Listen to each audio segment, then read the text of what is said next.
Folks, there's lots of people out there that don't believe that things are going sideways and that things are going to be happening over the coming months.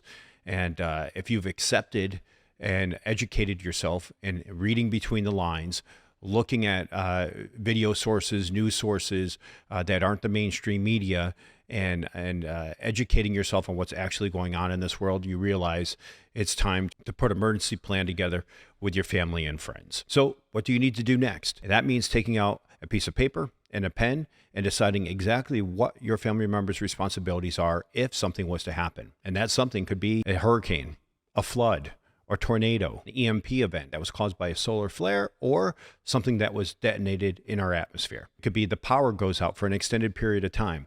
What is your family's responsibility? What is your responsibility? What is everyone else's responsibility? And some considerations are going to be the ages of the people involved and what capabilities do they actually have in the event something happens. And I would suggest, even if you have younger folks inside of your home, preteen, teenagers, that you get them involved in this planning as well. What are some things to consider in this family emergency plan? Where are they supposed to go if something was to happen? Are they supposed to stay home, or do you have a secondary location they're supposed to go to? How long are they supposed to stay at that location and wait for you? Is it hours, days, weeks, months? Not leave at all under any circumstances? If you need to get to a secondary location because the primary location is unsafe, where is that secondary location and how are they going to get there?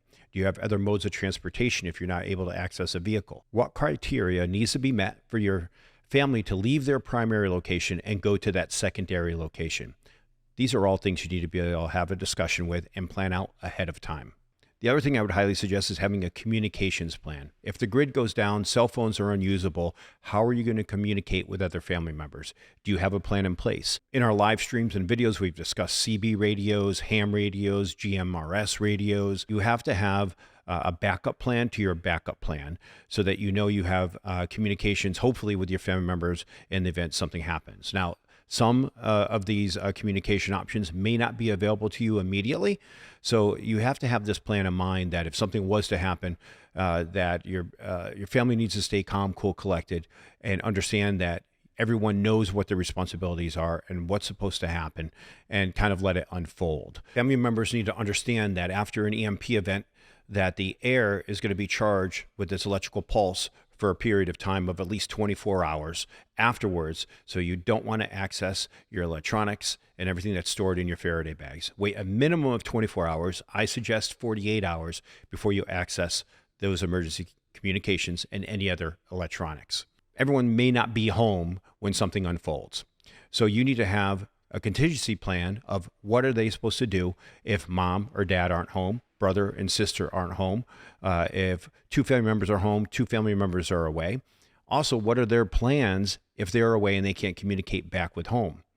These are all things you need to have planned out. Let's talk about food. If you have food prepared in the event of emergency, they need to understand that as soon as something unfolds, whether it be a natural disaster or a man-made disaster, that you need to start rationing immediately. Conserve your food, conserve your energy, conserve your resources. Also need to have an emergency medical kit available to you and your family members, and keeping a mobile emergency medical kit inside of your vehicles. Your family members should also have a small emergency kit go bag that they have with them when they're traveling, whether it be just to work, to school, or over to a friend's house that they might carry inside of their backpack or inside of a bag. And that kit might carry things such as emergency communications, emergency medical kit, emergency food, and some emergency money. Every family member keeps their fuel tank above half a tank at all times and topping it off as much as possible. Also, keeping some additional 5-gallon fuel tanks at home is also a good idea. Make sure to put some fuel stabilizer in them or to rotate through those cans every couple of weeks or months, making sure to keep the fuel fresh and not letting it go stale. Something else you need to consider in your emergency plan. Who can your family members contact and trust in the event of emergency? You can't go it alone. Start getting your tribe together.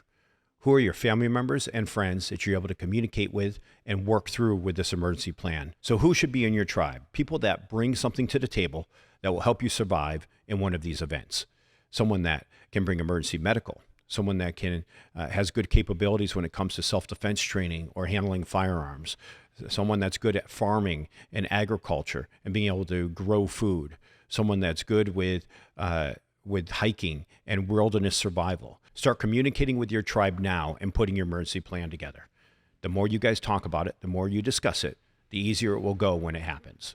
There's a lot that comes with training for survival and emergency preparedness. So continue to stay tuned to our channel for some more video content as we continue to cover emergency preparedness, training for survival, and combative self-defense training. So please ask questions, put them in the comments. If you like this content, please hit that like button, subscribe to our channel, and we'll see you in the next video.